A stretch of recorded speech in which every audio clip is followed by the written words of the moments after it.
ओम शांति। ओम शांति। ओम शांति।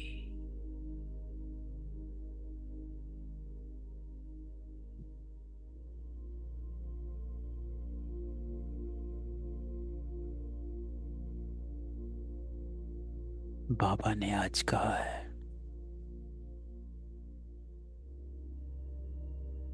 कि मीठे मीठे बच्चों,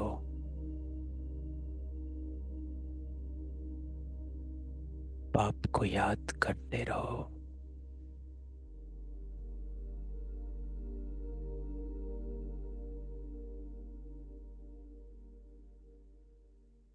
याद से ही आत्मा पावन बनेगी।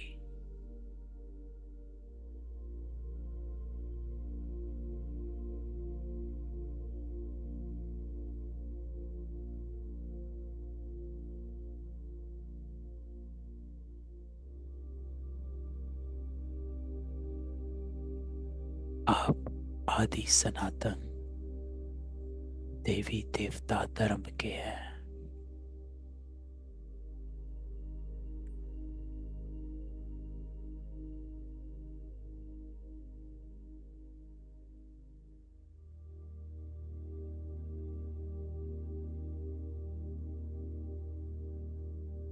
ये लक्ष्य है,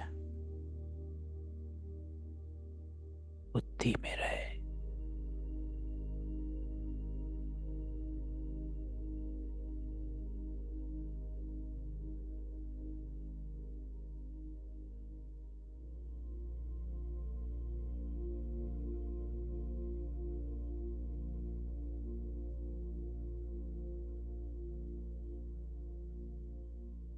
और बाबा कहता है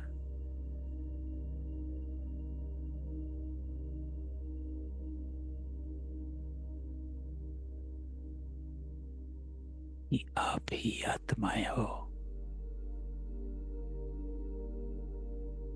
जो पहले पहले आए। अब पहले पहले जाना है, फिर पहले आना है।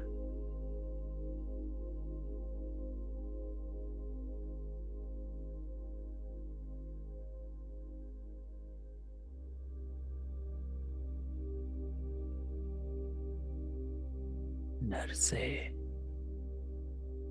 नारायण बनना है।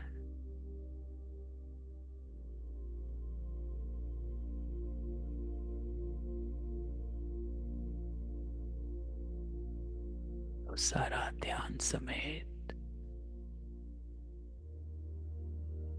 तुम बच्चे हो ऑलराउंडर।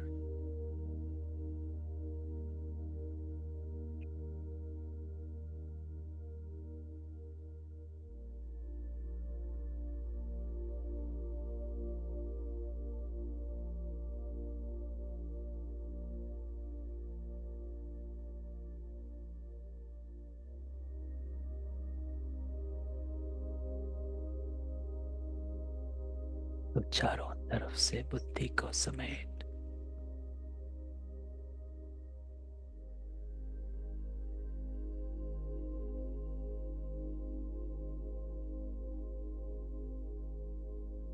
इस देह की हर बात से साक्षी हो जाओ। हर परिस्थिति से साक्षी हो जाओ।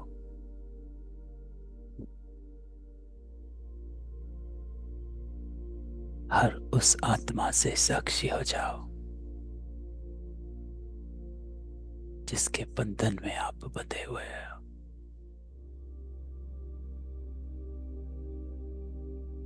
एकदम डिटैच हो जाओ,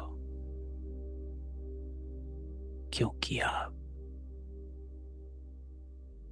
आदि सनातन देवता धर्म की आत्माएं हो।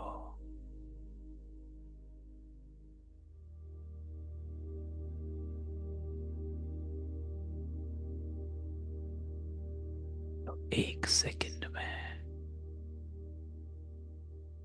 देह से न्यारा हो जाओ।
करता था तो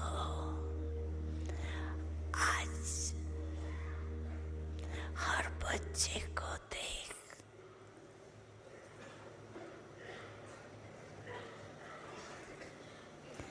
यही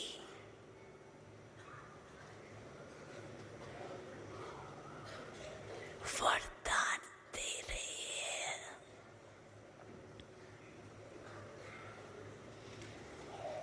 अगले वर्ष में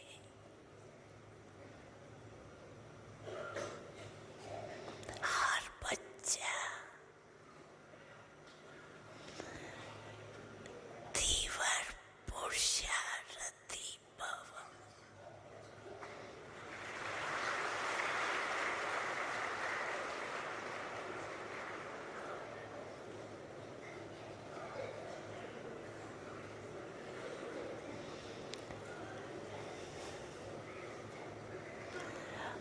अमृत वेले जब याद में बैठते हो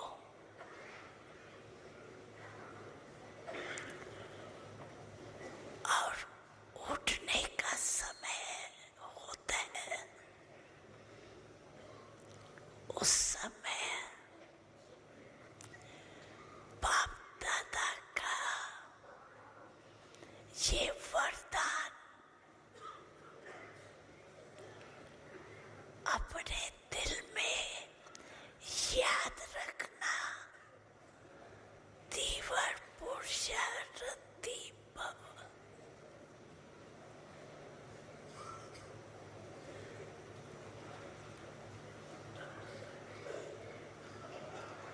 जैसे बाप दादा ने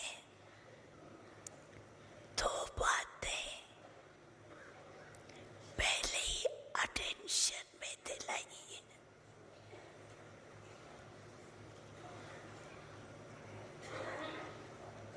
योग संगम समय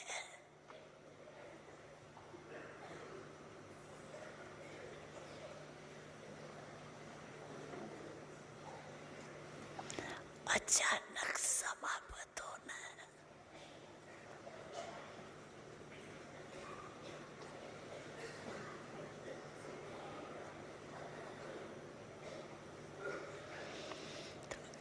एक समय, दूसरा संकल्प, दोनों की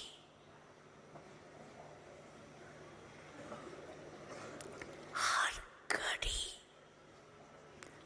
अटेंशन।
बाबा,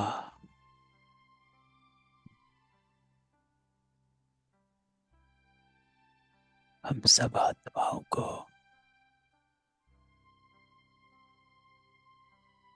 अमृत वेले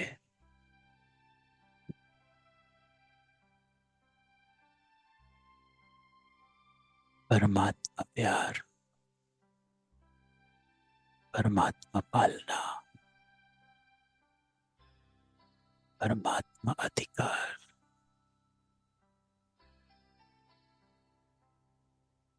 वरदान,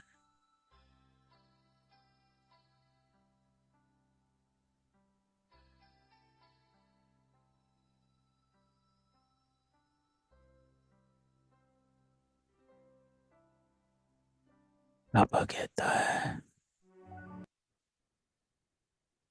तीव्र पुरुषार्थी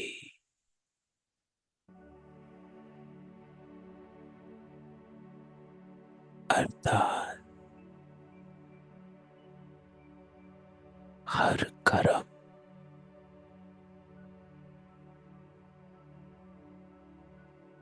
श्रीमत पर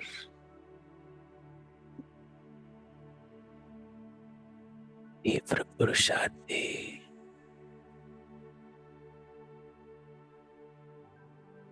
अर्थात सदा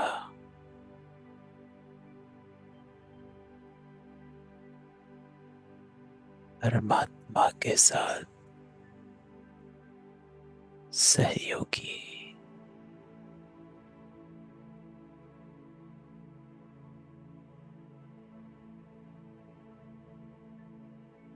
तीव्र पुरुषार्थी अर्थात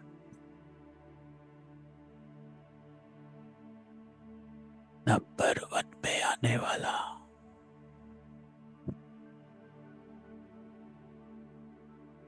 आज्ञाकारी,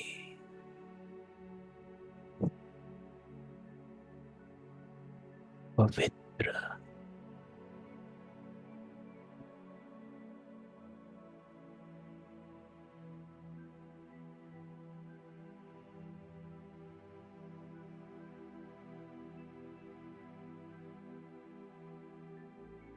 मेरा हर संकल्प शुभ संकल्प,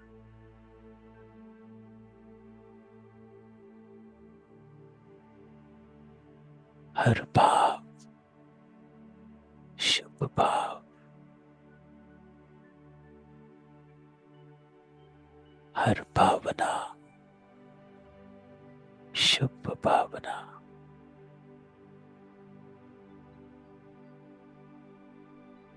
अपने हर संकल्प को,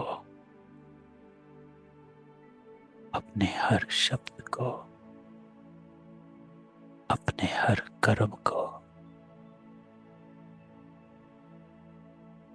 पवित्र रखने वाला,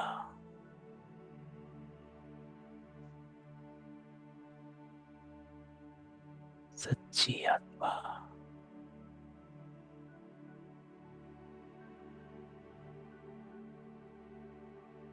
हर कर्म सत्यवादी,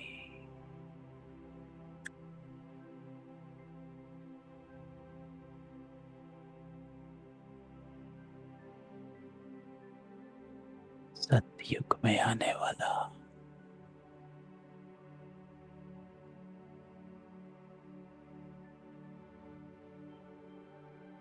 परमात्मा के साथ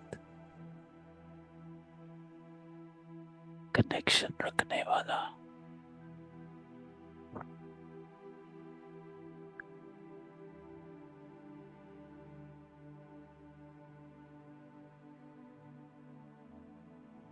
बस बाबा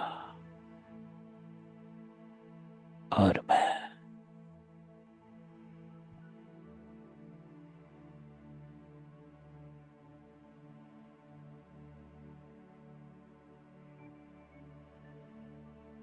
तो अब महारथियों को ये प्रैक्टिस करनी है।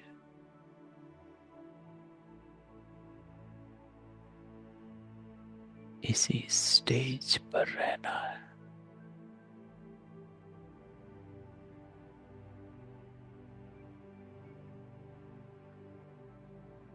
अपने संपूर्ण स्वरूप का साक्षात्कार करो।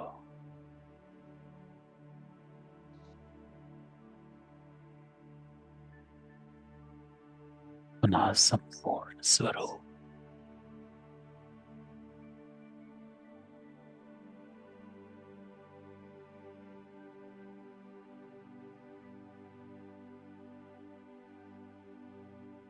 बाबा कहता है, आप सबका संपूर्ण स्वरूप सूक्ष्म वतन में है।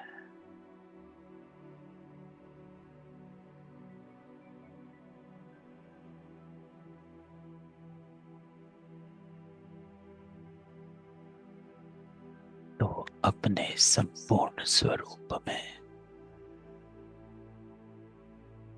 और इस पुरुषार्थी स्वरूप में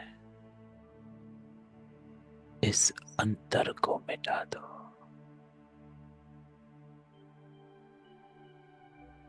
फरिश्ता बन जाओ,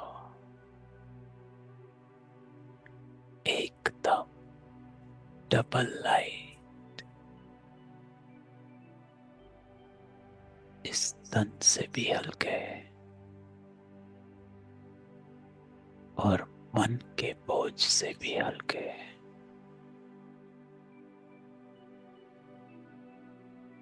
डबल लाइट हो जाओ। उड़ना है और उड़ाना है। बस बाबा जैसे बाबा वैसे मैं।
ओम शांति।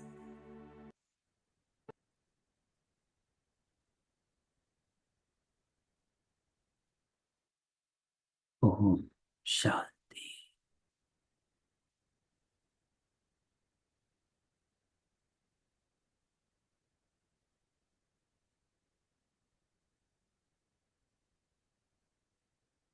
तो बाबा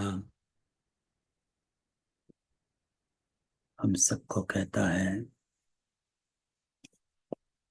कि अब तीव्र पुरुषार्थी बनना है। ये वरदान अमृत वेले उठने से पहले अपने मन में दोहराओ।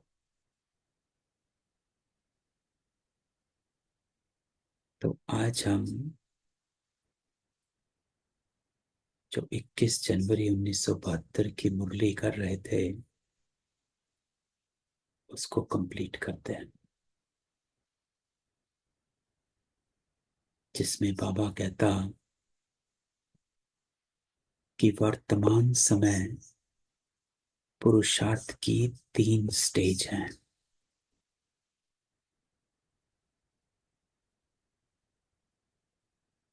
तो अभी बाबा ने कहा तीव्र पुरुषार्थी बनना है, और इस मुरली में बाबा बताता है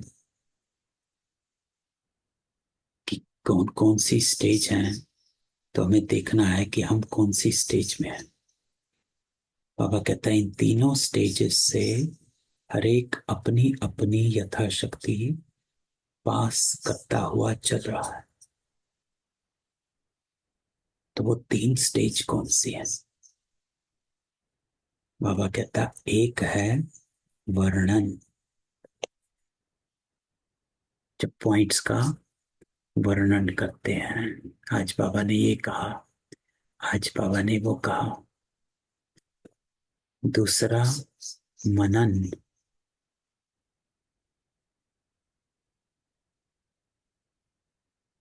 मनन करना अर्थात मनन किसे कहा जाता है? एक होता है मनन, एक होता है चिंतन। मनन होता है आपकी सोच, संकल्प। संकल्प क्या चल रहे हैं उसको कहा जाता है मनन। चिंतन होती है बुद्धि से। तो मनन अर्थात कि आप सारा दिन उसका चिंतन चल रहा है, मनन चल रहा है, संकल्प चल रहे हैं।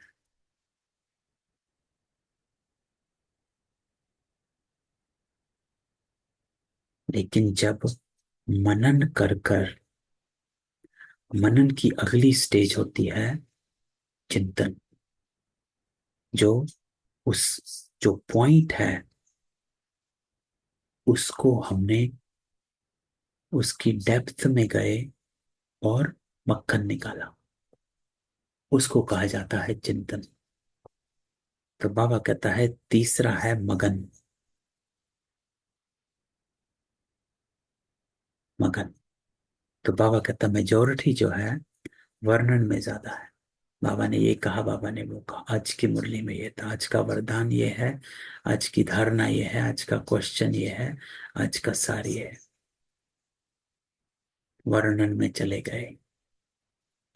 मनन और मगन की कमी होने कारण आत्माओं में विल पावर कम है। ये इंपॉर्टेंट पॉइंट है कि मुरली सुनने के बाद भी बाबा कहता कि एक्शन में आने के लिए, कर्म में आने के लिए चूक जाते हैं। क्यों? Will power. क्योंकि कर्म में लाने के लिए शक्ति चाहिए। वो कम क्यों है? बाबा कहता क्योंकि मनन और मगन की कमी है। सिर्फ वर्णन करने से बाह्य मुक्ता की शक्ति दिखाई पड़ती है कि हाँ मैं तो करूंगा, मुझे ये करना है, आज से करेंगे। बाह्य मुक्ता की शक्ति दिखाई पड़ती है, लेकिन उससे प्रभाव नहीं पड़ता है। मनन करते भी हैं, लेकिन अंतर्मुख होकर के मनन करना है ना। एक है संकल्प चल रहे हैं आज की पॉइंट्स के बुद्धि में, लेकिन बाबा कहता अंतर्मुख होकर के मनन करना उसकी कमी है। अंतर्मुख होकर के मनन करना अर्थात गहराई में चले जाना, अपने को देह से अलग, अंतर्मुखी होकर उस पॉइंट को धारण कर लेना। पॉइंट्स का मनन भले करते, लेकिन हर पॉइंट द्वारा मनन अथवा मंथन करने से शक्ति स्वरूप मक्खन निकालना चाहिए, जिससे शक्ति बढ़ती है। ये इंपॉर्टेंट पॉइंट है, क्योंकि हम पहले भी एक बार हुई थी बात कि हर ज्ञान के पॉइंट में लाइट भी होती है और माइट भी होती है, ये दोनों चीजें होती हैं। तो लाइट और माइट, हमें हमेशा अपने से ये क्वेश्चन पूछना है कि बाबा के इस पॉइंट में लाइट क्या है और माइट क्या है। लाइट अर्थात बाबा हमें किस अंधकार से बाहर निकाल रहा है, ये है लाइट। क्योंकि बाबा हमेशा कहता है मैं आपको अंधेरे से उजाले में ला रहा हूं। तो बाबा के इस पॉइंट में कौन सी लाइट है, कौन सा उजाला है, किस अंधकार से मैं बाहर निकल रही हूं, तो ये है लाइट। और दूसरा है माइट। अब अंधकार से तो बाहर निकला, लेकिन अब इसमें शक्ति क्या है, कि इस ज्ञान की पॉइंट में माइट कौन सी मिलती है, हमें शक्ति क्या मिलती है, जो आत्मा ये कर्म करे, है ना। तो हर ज्ञान के पॉइंट की लाइट और माइट निकालनी होती है, जिसको बाबा कहता है कि पॉइंट्स का मनन भले करते संकल्प में जरूर आता, लेकिन हर पॉइंट द्वारा मनन अथवा मंथन करने से शक्ति स्वरूप मक्खन निकालना चाहिए, जिससे शक्ति बढ़ती है। ये इंपॉर्टेंट है। कि एग्जाम्पल लें कि आज बाबा कहता है कि सहन शक्ति को बढ़ाओ। फिर बाबा पॉइंट बताता है कि सहन आप दूसरी आत्मा के लिए नहीं कर रहे हो, सहन आप कर कर उस आत्मा पर रहम नहीं कर रहे हो। आप सहन इसलिए कर रहे हो क्यों आपको क्योंकि आपको बाप दादा से प्यार है। तो आप सहन इसलिए कर रहे हैं क्योंकि बाबा ने कहा है। आप सहन इसलिए कर रहे हैं क्योंकि बाबा से प्यार है। तो इस बात को अगर हम मंथन करें तो इससे शक्ति मिलती है कि मेरी सहन करना, ना मैं उस पर रहम कर रहा, ना मैं उस आत्मा के लिए कर रहा, मैं सहन इसलिए कर रही क्योंकि बाबा कहता है कि तुझे मुझसे प्यार है। बाबा के प्यार में मैं सहन कर रही। तो बाबा कहता है मंथन करने से शक्ति स्वरूप मक्खन निकाले, जिससे शक्ति बढ़ती है। अब क्योंकि मैं परमात्मा के लिए सहन कर रही हूं, वो बात ही डिफरेंट हो जाती है। क्योंकि जब आप किसी आत्मा के लिए सहन कर रहे हैं तो वो लिमिटेड हो जाएगा। एक बार करेंगे, दो बार करेंगे, तीसरी बार आप कहेंगे बस इससे ज्यादा सहन नहीं होता। लेकिन जब बाबा कहता है कि आप बाप दादा से प्यार है इसलिए सहन कर रहे हैं, इस संकल्प को इमर्ज रखो, तो आपकी शक्ति बढ़ती है, कम नहीं होती है। कि एक संकल्प से शक्ति खर्च होती है, दूसरे संकल्प से शक्ति बढ़ती है। तो वो संकल्प करो जिससे शक्ति बढ़ती है। बाबा कहता भले प्लानिंग करते, उनके साथ साथ सर्व शक्तियों की सजावट जो होनी चाहिए वो नहीं है ना। कि हाँ ये करेंगे वो करेंगे, बाबा ने कहा है आज अमृत वेले उठो, उठेंगे। लेकिन मंथन करने से शक्ति स्वरूप मक्खन निकालो, जिससे शक्ति बढ़ती है। कि बाबा कहता अमृत वेले बैठ, क्योंकि ये समय परमात्मा ने सिर्फ ब्राह्मण आत्माओं के लिए, ज्ञानी आत्माओं के लिए निकाला हुआ है। ये अमृत का समय है। तो इस ज्ञान के पॉइंट से शक्ति स्वरूप मक्खन निकला। कि बाबा ने कहा है कि उठना इसलिए है कि ये अमृत का समय है, दिन के आद का समय है। और क्योंकि आप आदि सनातन देवी देवता धर्म की आत्माएं हैं, क्योंकि आप आदि की आत्माएं हैं, तो आपको दिन की आदि में उठना है।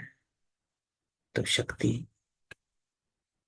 उत्पन्न हो गई कि अब जब मैं अमृत वेले आता, तो आप इसलिए उठ जाते हो क्योंकि आप आद की आत्माएं हो। जब आद की आत्माएं हो तो आद में ही उठोगे। कलयुगी आत्माएं हैं जो 12 बजे उठेंगी। तो जैसे कोई चीज कितनी भी अमूल्य हो, लेकिन उसको अगर उस रूप से सजा कर ना रखा जाए तो उसका मूल्य मालूम नहीं पड़ सकता। इस रीति बाबा कहता, नॉलेज का भले मनन चलता भी, लेकिन अपने में एक एक पॉइंट द्वारा जो शक्ति भरनी है वो कम भरते हो, इसलिए मेहनत ज्यादा और रिजल्ट कम। इसलिए बाबा कहता है मेहनत करते हो तो हर पॉइंट की जो भी धारणा आप, बाबा कहता, अपने ऊपर करना चाहते हो, तो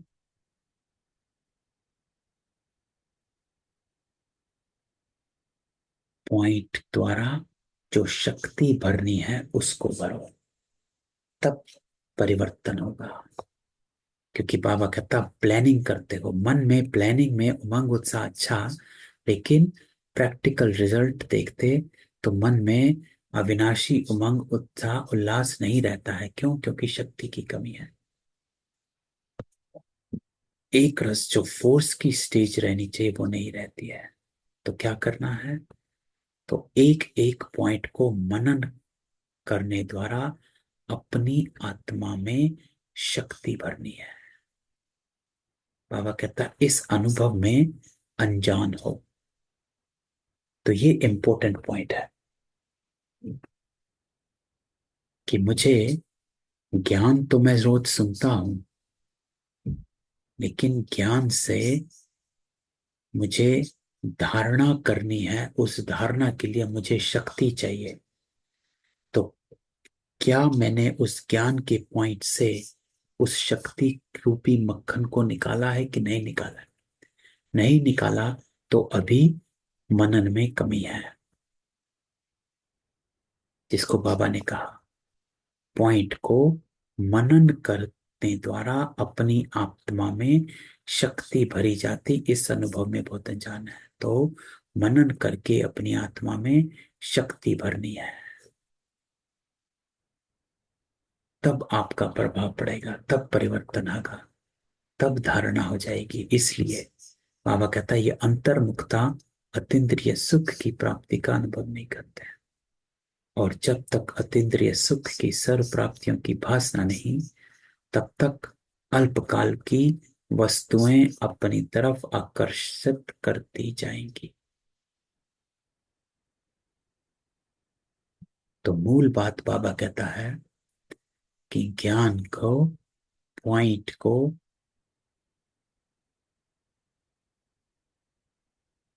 मनन कर मक्खन निकालो और अपने में शक्ति भरो उस पॉइंट को धारण करने की। सिर्फ वर्णन में मतलब, बाबा ने 3 स्टेज बताई, वर्णन, मनन और मगन। तो वर्तमान समय मनन शक्ति से आत्मा में सर्व शक्तियां भरने की आवश्यकता है। जब ये होगा तब मगन अवस्था रहेगी। तो मगन बाद में, मगन बाबा बाबा कहता तब होंगे जब मनन एक्यूरेट होगा, यथार्थ होगा। जब मनन एक्यूरेट होगा तो मगन अवस्था बन जाएंगी और विघ्न टल सकते हैं। है ना? इंपॉर्टेंट पॉइंट, पावरफुल पॉइंट बाबा का।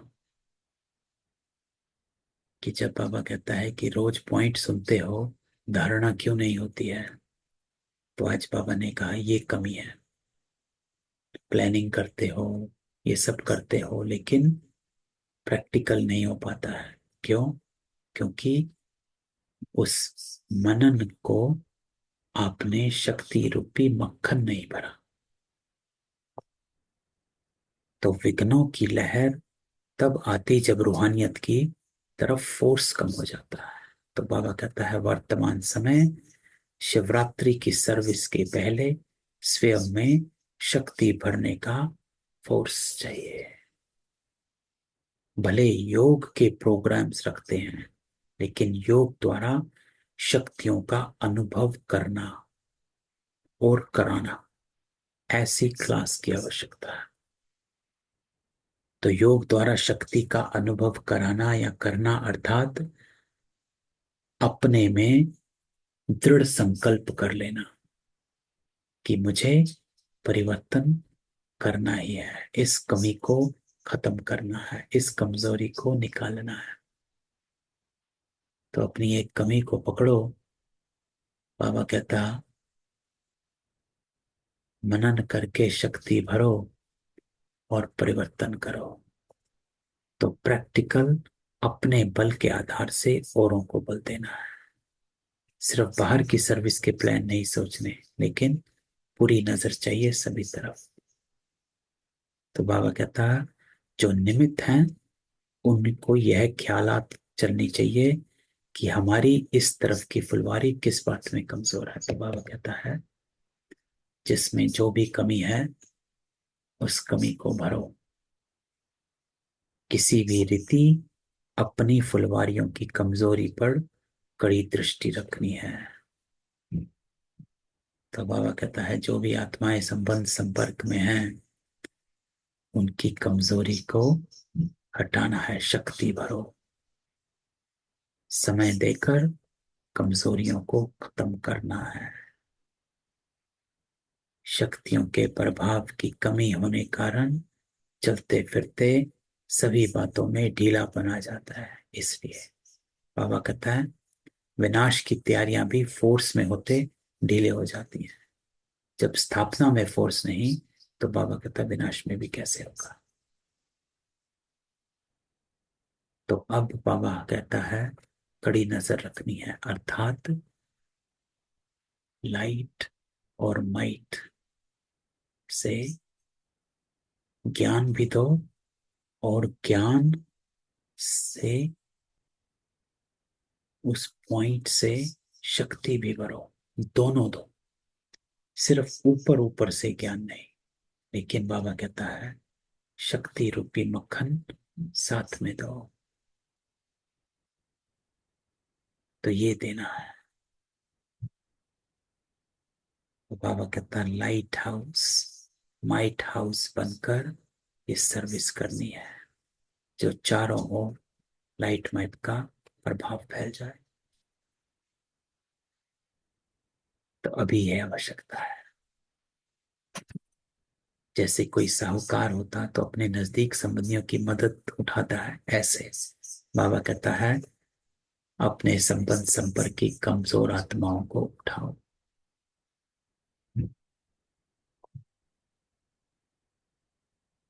तो निरंतर देह का भान भूल जाए,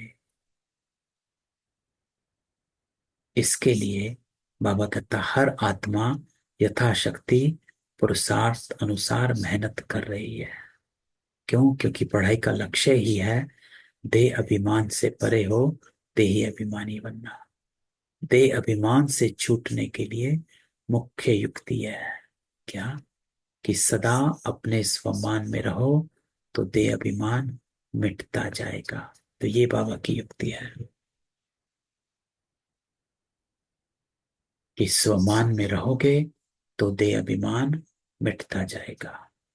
जब स्वमान से हटोगे देह अभिमान आ जाएगा। स्वमान में स्व का भान भी रहता है, अर्थात आत्मा का भान। स्वमान मैं कौन हूं। तो अपने इस संगम युग के और भविष्य के अनेक प्रकार के स्वमान जो समय प्रति समय अनुभव कराए, उसमें से बाबा कहता कोई भी स्वमान में स्थित रहे तो देहाभिमान मिटता जाएगा। बाबा कहता है किसी में भी हो जाओ, मैं ऊंच से ऊंच ब्राह्मण। कल बाबा ने क्या सम्मान दिया था? कल बाबा ने हमको कहा था कि इस सम्मान में रहो कि मैं कर्म योगी आत्मा, न्यारी आत्मा हूं, मैं आकारी फरिश्ता स्वरूप आत्मा हूं, है ना। कल बाबा ने ये हमें सम्मान दिया था ना, कि बाबा क्या कहता है कि अपने को इसी स्टेज पर रखो।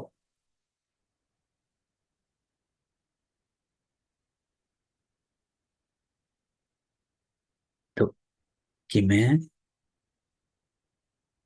स्वयं, जितना जितना स्वयं आकारी फरिश्ते स्वरूप में होंगे, उतना आपका फरिश्ता रूप सर्विस करेगा।